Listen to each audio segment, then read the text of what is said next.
Today, Riot continued their trend of revealing cards prior to the expansion, which drops May 5th. That is right around the corner. With each passing day, my excitement grows. And today, for our reveals, I'm affectionately calling this the Irelia teaser day, because we don't get to see Irelia, we don't get to see the champion, but we get to infer a lot about what her intended playstyle is going to be. We finally get context for the Blade card. Blade was a card that was revealed as part of the first 3. It was a token card that we had no real context for. Quick refresher, I guess. Blade is a 1-cost 1/1 that says obliterate me when I leave combat. And so at the time we were like, well, how do you get a Blade into combat? And why does that matter? Why is that relevant? Well, now we know why. And it's all based around the new keyword. You can see it on the screen right now. But if maybe you're just listening to me, the new keyword is Blade Dance. And Blade Dance says when you trigger it, you start a free attack with that many summoned blades.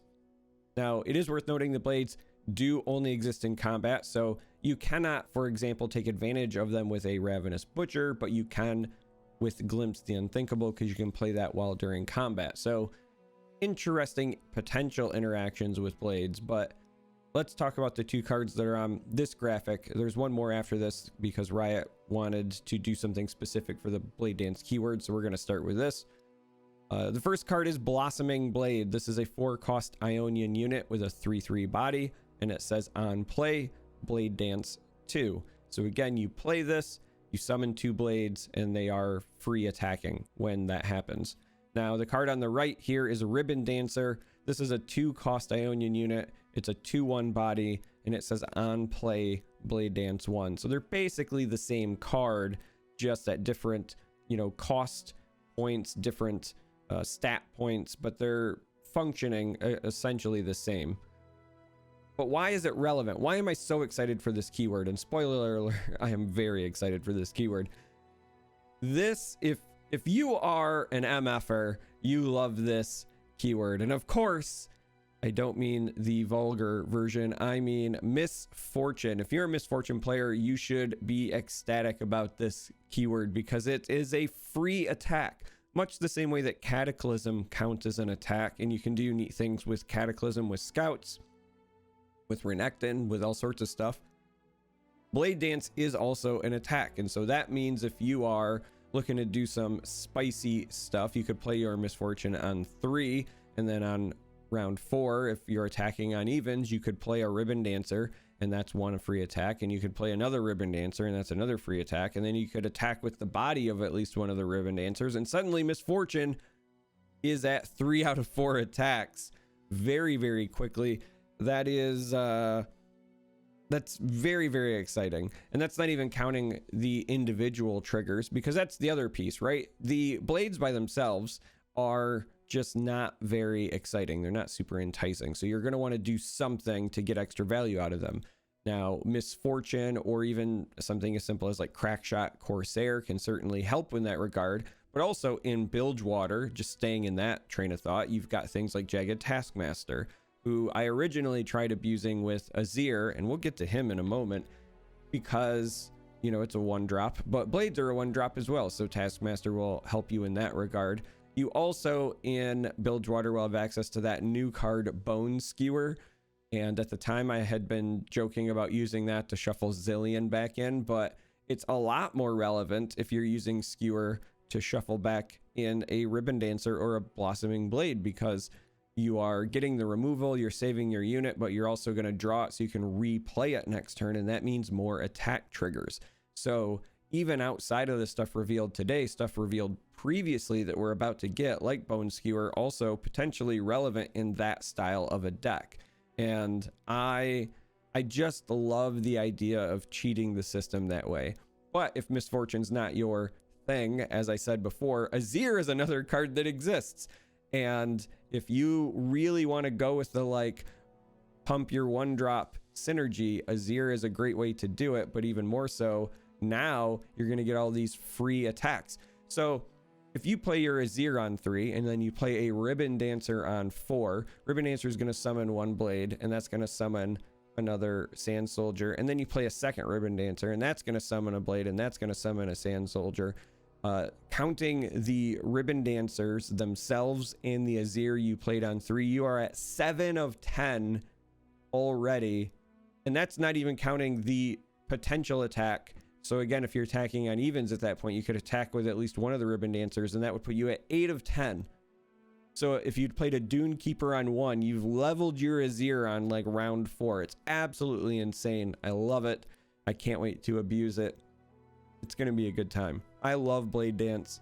I want to exploit it. I want to do stupid stuff with it too. The same way that if you go back on my YouTube channel, I did Azir Von Yip, where I was playing Von Yip because the Sand Soldiers are 1 cost units. Blades are also 1 cost units, and I kind of want to throw Von Yipped blades at people, but I love this mechanic, and I think that it's really important to start thinking about any sort of ability that says like when you attack, do something. Now, it can't be the attack on a body kind of ability. It's got to be something passive like a Misfortune, like an Azir, like a Crackshot Corsair, but start thinking about those kinds of abilities, because this is potentially a really great way to abuse that archetype. But these were not the only cards that were revealed today, so we're going to go ahead and change graphics a bit. Now, those 2 previous cards are also on this graphic. So again, starting left to right here, you see the Ribbon Dancer. Over on the right, you see Blossoming Blade. But let's talk about the other cards that were revealed, starting with Syncopation. This card is also bonkers. This is a 2-cost burst spell in Ionia, and it simply reads swap 2 allies. But those 3 words are insane. The only similar effect that we've had cost 6 prior. Now, granted, you know, the Shen spell was really powerful when it worked, but there's a big difference between paying 6 and paying 2. And while the barriers were relevant, just swapping 2 allies is such a massive play, and it bursts speed so your opponent can't really stop it. This is a reason to play Ionia. This is a card so powerful that, much like Deny, you might start thinking about running Ionia just to run this card. And this card has some pretty big implications in my mind, even for stuff like Lee Sin decks, but playing against Lee Sin decks as well, because you can protect your units from being kicked by Lee Sin. There's so much you can do with this, actually. So because you swap positions, you can use this to potentially get lethal, right? If you attack with 3 units, your opponent blocks 2 of them, and one of your units is a very big, a very powerful, dangerous unit. Being able to swap positions means suddenly your unit might be unblocked. You can go a step further and start talking about, maybe I want to have Overwhelm run over a specific unit, or maybe I have one unit with Overwhelm and one that doesn't, and I want to swap them. But also, this bails you out from removal. So if somebody wants to vengeance your high value target, while it's on the stack, you can just swap spots, and suddenly they're nuking your 1/1 or your 2-drop or whatever. This card is so good for its cost. So good. I would not be shocked if at some point this actually goes up to 3. Like, I would pay 3 mana for this happily. The fact that for less than your full spell mana, you get to do something so powerful is kind of absurd. This will get people some sneaky lethals. This will absolutely save your units from removal. There's so much that I want to do with this already. This card is good. All right, next up, before I just go down that rabbit hole forever of thinking of possibilities, right? Next up, we have Coastal Defender. This is a 4-cost Ionian unit with a 2/6 body. That's a lot of health for a 4-drop. And it says, when you summon an ally, give me +2/+0 this round. So this is kind of like the, what is it, Sparring Student, the 1/1 that gets +1/+1 when you summon a unit. It's kind of like that's Big Brother, or maybe it's that on steroids. I think that it's nice to just have the static large health and benefit by getting bonuses to attack, but make no mistake about it, this is great with your Blade Dance units. So if you have a defender on the board and you play something like Blossoming Blade, for example, well, you've summoned 3 units, and so suddenly this goes from being a 2/6 to an 8/6 that you spent 4 mana on.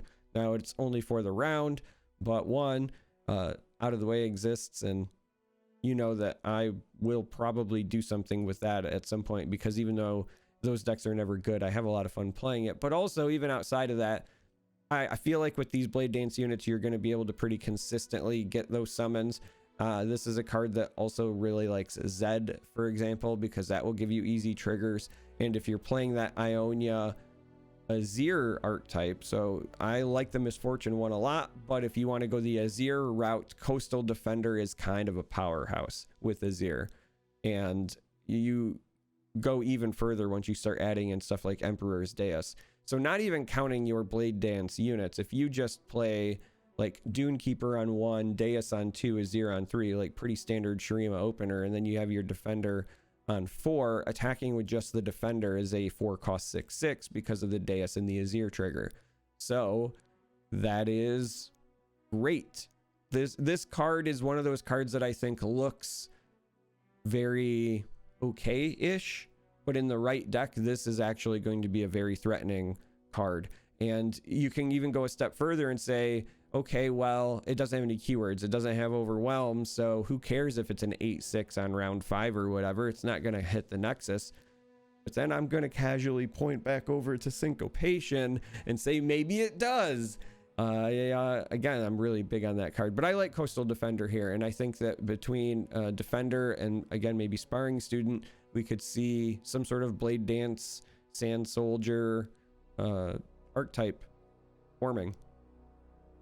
Looking at the graphic, again, we've already seen Blossoming Blade, so we're going to end with the card all the way over on the right. This is Zinea. I assume that's how that's pronounced. Probably slaughtering that, so I apologize, Zinea. But I'm going to say Zinea Steel Crescendo. This is an 8-cost Ionian follower. It has the elusive keyword on a 3/5 body.